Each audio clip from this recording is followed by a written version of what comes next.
Hello Internet, I'm Guy. If you've seen the thumbnail, this video is obviously about motorizing the carriage on my mini lathe. I'm not interested in using the lathe to cut threads. If I want to put a thread on a male piece of rod, I made a die follower. That was one of the first things I made on this machine. I also have a tap alignment tool, I forget the term for it, so I can tap and die on the machine without having to cut threads. That means I can throw away all those noisy gears. And the journey here that I'm sharing is one of trying to keep it simple and make it work in the most elegant way possible. There are some twists and turns in this video, so stay tuned to the end, because if you think I've got it solved halfway through, I certainly don't. I'm pretty pleased with the results though. I'm planning to mount the motor so that it mounts onto the end of the bed here and shaft couples right onto the lead screw. But before I order the motor, I need to know what RPM to order. And the best way to do that is to use a laser tachometer. It needs a dark light transition, so I'm going to put a piece of black and white tape on there, fire this up, and run the machine at its maximum speed, which gets really loud.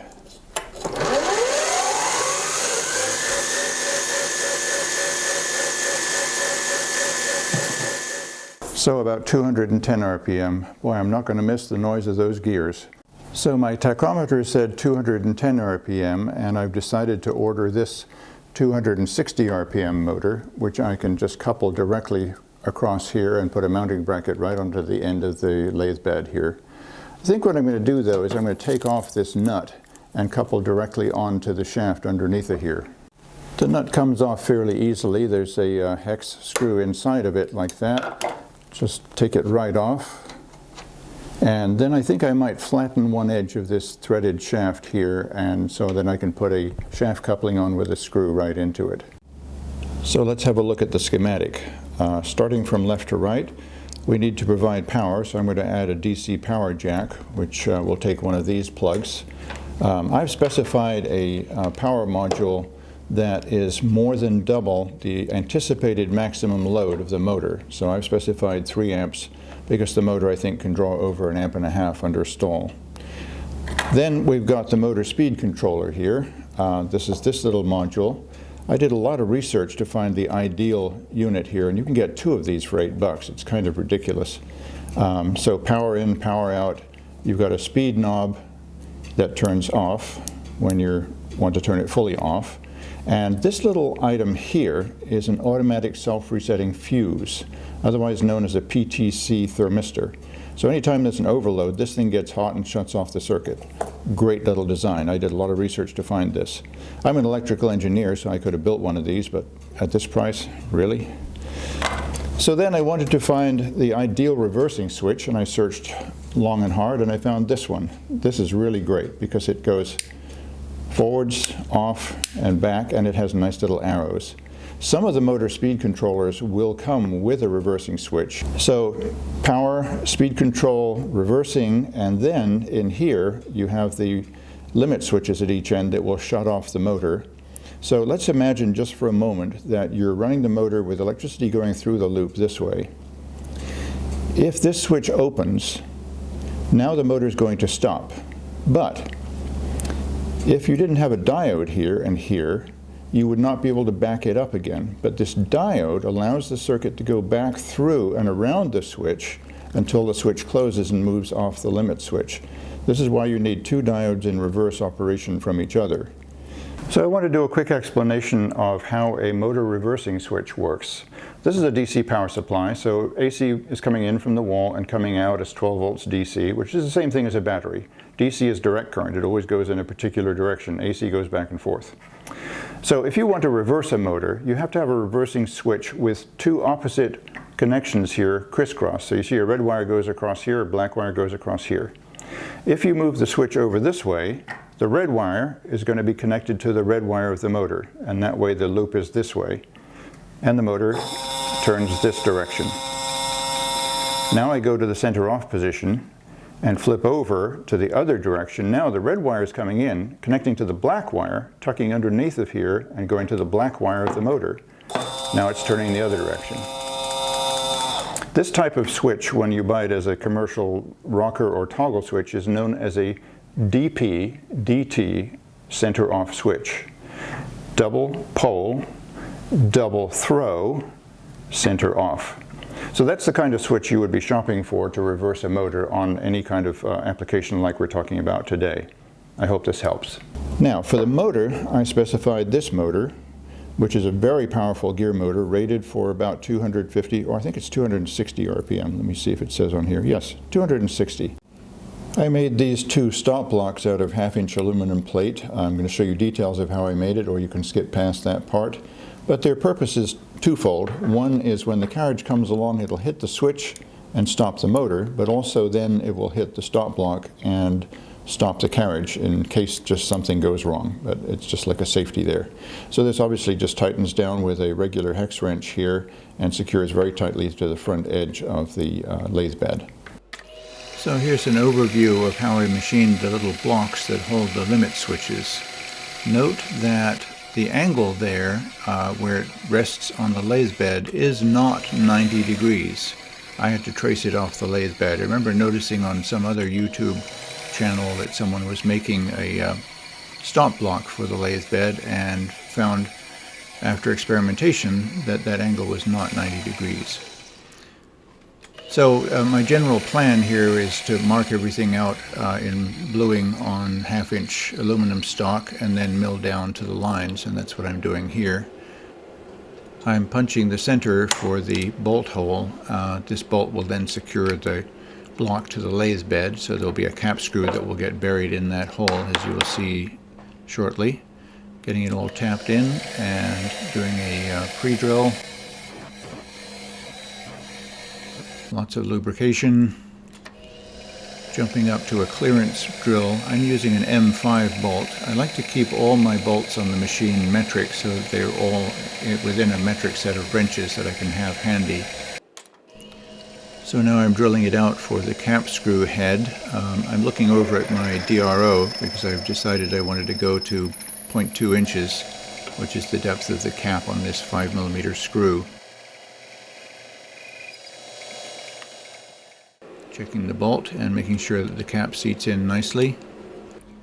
And now I'm drilling the bottom block, and this is the thread hole, the tap drill hole for the bolt that will go down into the bottom block. This is also the block that will hold the micro switches.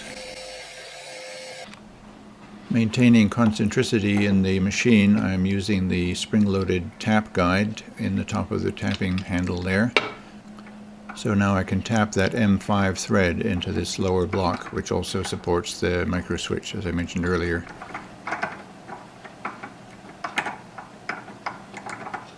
Tidying up that hole a little bit with a deburring tool. And yes, looks nice and neat. Checking the bolt, make sure it goes in.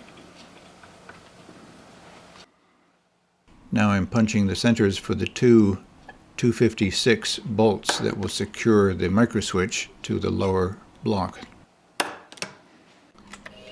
And drilling the tap drill holes for the 256 bolts.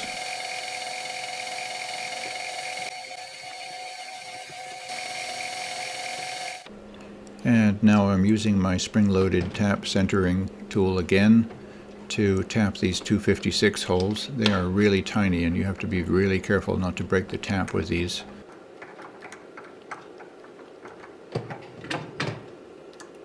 I'm using my small belt sander here to deburr all the corners. So on to final assembly. Note my pencil sketches in the background showing my rough dimensions, which I adjust when I get to the actual machining. I'm kind of winging it on most of this. These 256 bolts are stainless steel with a lock washer and a washer, and I will also use Loctite. If you over tighten these screws, it deforms the plastic in the switch and prevents it from moving, so you have to kind of set a tension so that it won't lock up the switch. This is the M5 bolt that will secure it to the carriage going in, and so here we are. We've got his and hers matching left and right blocks. So here I am test fitting the left side limit switch. As you can see, the limit switch itself is next to my thumb and facing the carriage. Once I get this tightened down, I'm going to roll the carriage over and you're going to be able to hear that switch click right there. So it actuates before it bumps into the actual stop. Same thing on the right side. I'm rolling it back towards the switch and yep, click. Can you hear that? So here's one that I've bent over and pre-soldered. I've got this one bent and ready to go. So I'm going to reach in there and solder that one down. The wires on these diodes are quite substantial, so they take some heat. You have to sit there with the soldering iron and really warm them up so that the solder will flow into the connection there. Same thing on this side. Feed a bunch of solder in there so I can get a nice build-up. Sit there long enough for that all to cook in there. There we go. So now I'm just going to take a pair of cutters and nip these off right about here. We're going to be adding wire onto this, so it's nice to have a little extra here. We're going to be soldering the wire on that will feed across underneath the lathe bed from the controller to the motor.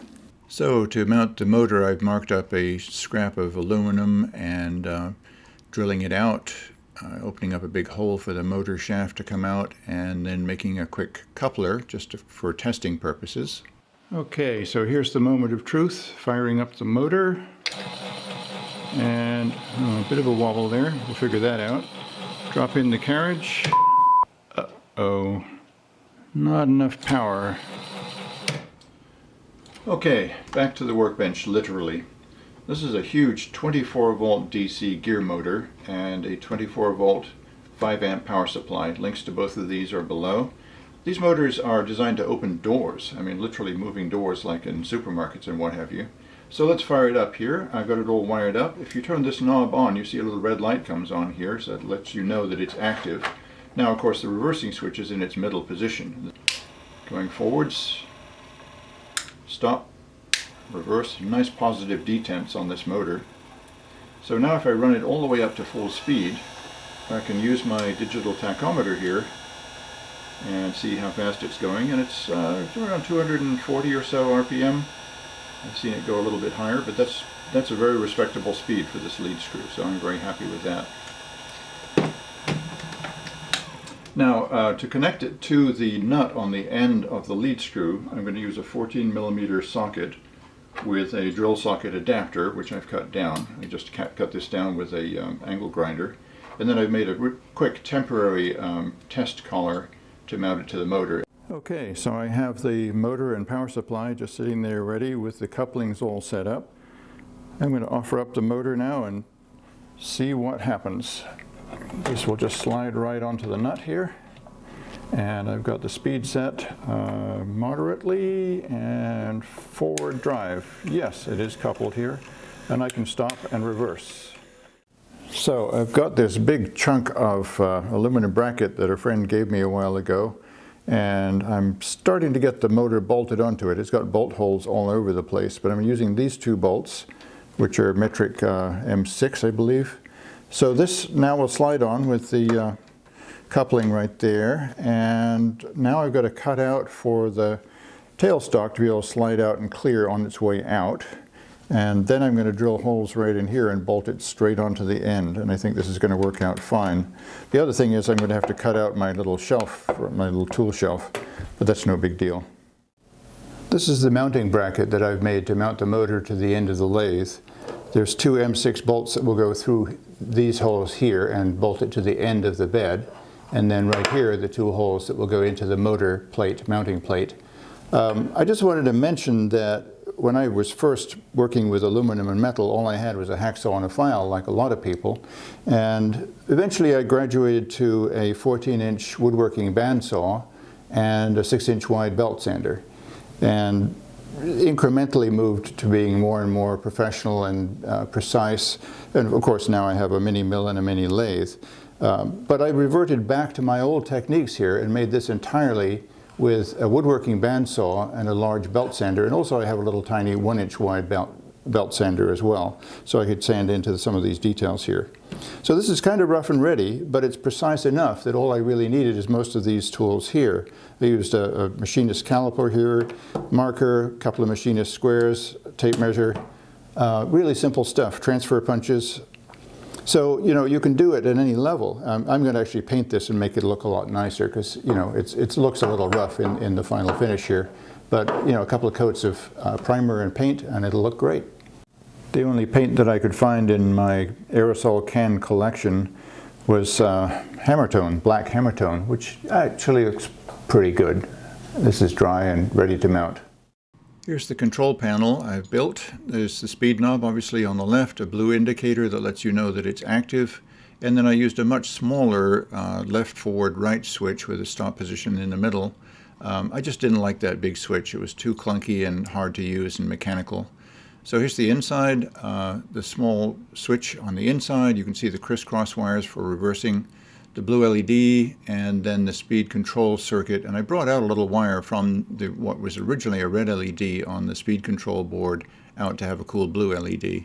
I'm pretty tickled with that. Here's the inside wiring. It's a little messy, but eventually I'll secure it all up to the top with wire staples. But basically, back in the back there is the 24-volt DC power supply. The wire goes up to the control panel up at the top. The wire comes out. This is the controlled power, the variable speed power. It goes up and goes through this limit switch on the left, and then through that limit switch on the right, and then comes out and goes to the motor, which is on the outside. So let me show you how it works on the top. Up top, we have the limit switches installed on the stop blocks here, so that if the carriage comes up against that switch, it will automatically stop. And then, because there's a diode wired across that switch, if I reverse the switch here, it can now drive off of that switch. Same thing in the other direction, which I'll simulate here. I can just stop it like that, stop and reverse, and it'll drive off of that. Doesn't care about this switch anymore. Here's a real-world example. I've got a scrap of Delrin chucked up. Start the lathe, engage the speed at a medium speed, taking about a thou off. It's going to stop by itself wonderfully. And then, of course, I have the advantage of backing it off automatically just by moving a switch and getting that spring pass for the final pass. You can't do that without changing gears on this lathe, so I really like that feature that I can just go back and forth and never worry about hitting the jaws because I can set this position to protect the jaws. So here's a close-up of the motor mounted with the Hammertone finished bracket that I made. And I forgot to mention, of course, there's a flexible shaft coupling to the 14mm socket that's in a socket drill driver. So let's just run it up a little bit. You can see it running really slowly. And I can speed it up. And it's just running beautifully. It's going to come up against the limit on the limit switch here. Boom. So it stops magically. I don't have to do a darn thing. I can just walk away. I hope you enjoyed this video and thanks for watching. If you did enjoy it, please give me a like or subscribe, and you're welcome to offer thoughts in the comments.